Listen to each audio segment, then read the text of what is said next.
So, England's group stage is now over, finishing top of the group after beating Czech Republic last night. How well do I think we've done in the group stages? How are our performances? Where do I think we will come in the latter stage of the tournament? Find out in this video coming up now. Enjoy, guys.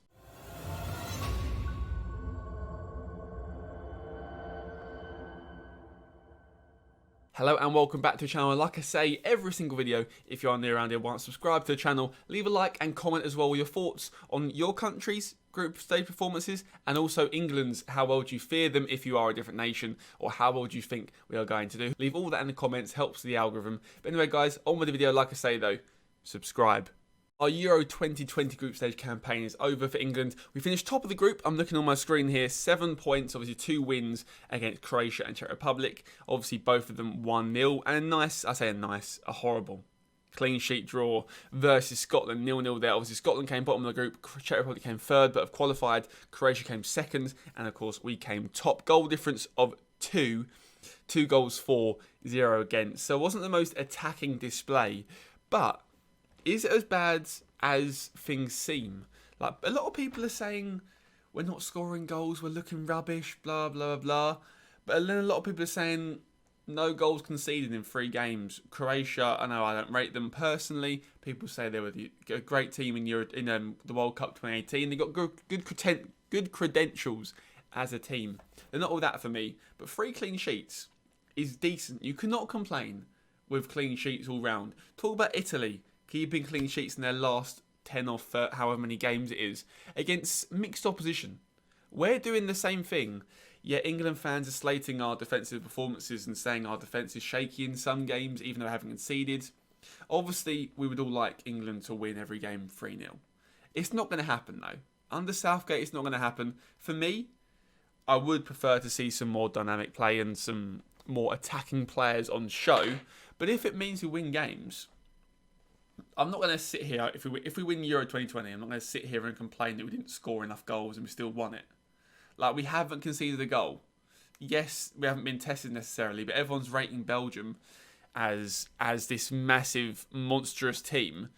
Yeah, their defence hasn't really been tested and they have conceded a goal. I'm not saying where our attack is level with Belgium, blah, blah, blah. I'm just saying, I feel like if this is another country, people will be saying, oh, look at England, haven't conceded a goal so far. Top of the group, 7 points, unbeaten in however long. Wembley is a home stadium for us. Haven't lost at Wembley in God knows how long. I'm not even sure we've even lost at Wembley, the new Wembley. I can't think of a game we've lost at the new Wembley. Maybe once in the time it's been built. I really can't think of when we lost at Wembley. If you guys can let me know in the comments, that'd be appreciated. But stuff like that does play into a factor. And obviously, our round 16 game, we play seconds of Group F, which at the time of recording has not been played yet. So we're either facing France, Germany, Portugal or Hungary. I assume it'll be Portugal. Germany rather. Germany will probably beat Hungary. France probably beat Portugal. I would love it if Hungary somehow beat Germany and finish second in the group. England versus Hungary, I would fancy us massively. But I can't see that happening. It'd be a miracle for that to happen. It'd be a great, great miracle for that to happen. If Portugal beat France and Germany win, then it will be Portugal we face second. So once either France, Germany or Portugal, most likely Germany or Portugal were 2 teams we'll have to face there. But I'm not massively scared of playing those teams. The team I'm scared of playing is Italy, because Italy look amazing and fit and fresh, and tactically their manager has got it all spot on for the last few games. France haven't stepped out of their massive top gear yet, so I could be a worry when knockout stages come, they just turn it on and blitz everyone. It's a possibility. Germany, defence isn't great, looking great in the last game, of course, scored 4 goals I think it was, but their defence hasn't really been amazing so far, so maybe we can exploit them on the counter-attack if you do get Germany. Portugal, I fancy neither here nor there. I do fancy playing Portugal. I think England can give them a good game, but our defence has been solid. Going back to the original point, defence has been solid. And we all know England are more suited to counter-attacking sides.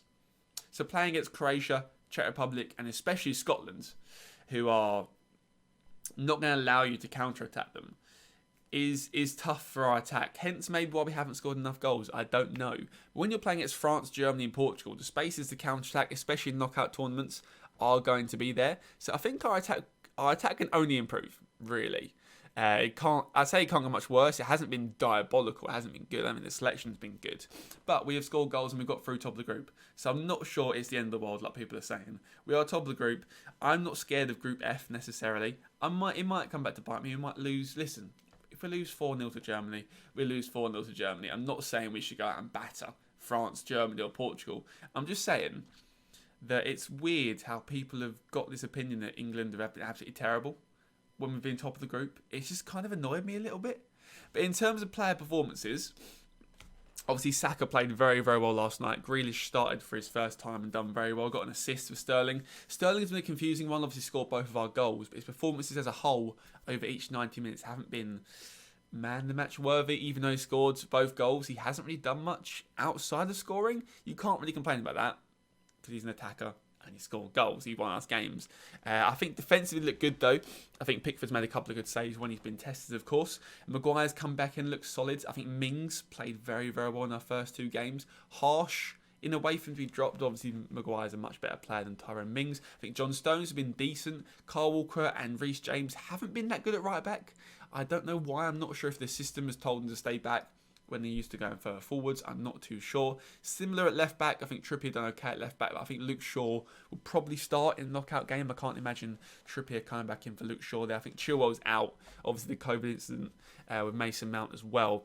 I can't see Chilwell come back into the starting 11. So I think Shaw probably starts versus our knockout game. We'll get our knockout predictions when all the group stages are done. We'll do a new video for that in terms of round 16 predictions. So keep an eye on the channel for that. In terms of midfield, Calvin Phillips are very, very strong going forwards. Obviously helped Declan Rice sitting back. In terms of Declan Rice, I don't really know. He hasn't been the Declan Rice at West Ham because he hasn't been able to drive forwards or progress with the ball too much.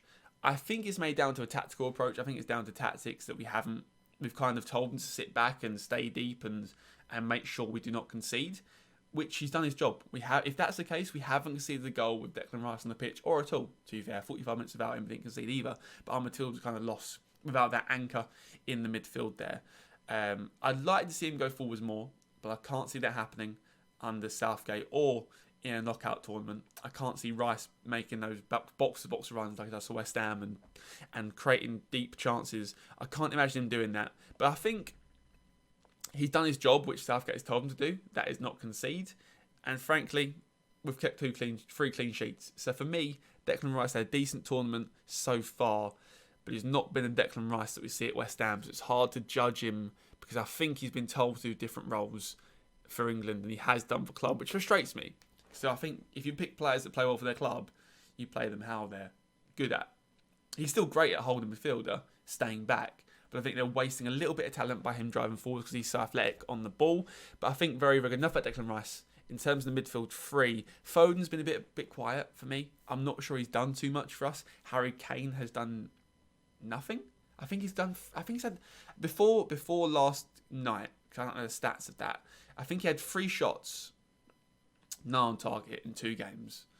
I think he had 6 touches in the opposition box as well in 2 games, which was terrible. Last night he could have scored a great save from the Czech Republic goalkeeper there.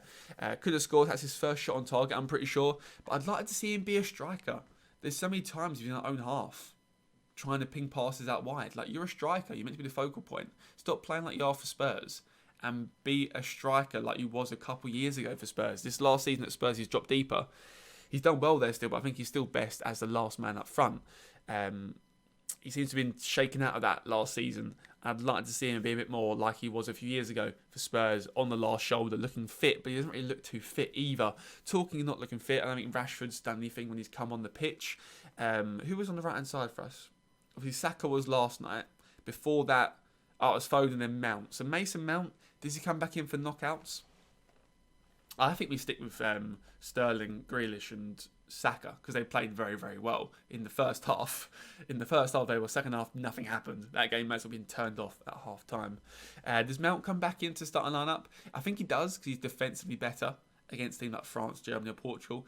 Southgate will want that free in midfield, like a defensive number 10, which Mount can do very well. I'm hoping Harry Kane turns it on. I think if Kane turns it on, we've got a good chance to progress into quarterfinals. But it's kind of hard. It's hard because your striker, who's one of the best strikers in the world, hasn't scored yet, and it's getting to the knockout stages. This time last in the World Cup, he was top goal scorer, I think, at the group stages. So you're kind of looking like you're missing half of your goal output there. And you can't really carry Harry Kane, but at the same time you can't drop him because he's your best striker. It's an impossible task for Southgate. But I think in terms of how far can we go, I think we can get to the quarters. It depends who we face. If we face France, I'm not sure if we can face France if France draw and obviously Germany win. So everyone in the group can come second. So it's a free for all of who we can get. I least fancy France. Obviously, most fancy Hungary. Now probably Hungary, Portugal, Germany, France are the order I fancy. But I only really fear France because France can turn it on. I think Germany will be a good game at Wembley. We haven't lost at Wembley in ages, like I say. Go around in circles here a little bit, aren't we? Put Germany and Portugal though, give them a good game. Fingers crossed that we get through the quarterfinals. I think if you beat that Group F game, we can get to the semis. I'm not sure we get in the quarterfinals, but none of them will be tougher than France, Germany or Portugal. But I hope you guys enjoyed this episode. Subscribe if you're new around here. Leave a like if you enjoyed the videos. Just comment as well what your thoughts on England have been so far this tournament, how your team's been, who's your best player of the group stages so far. And I hope you guys enjoyed, and I'll catch you all later.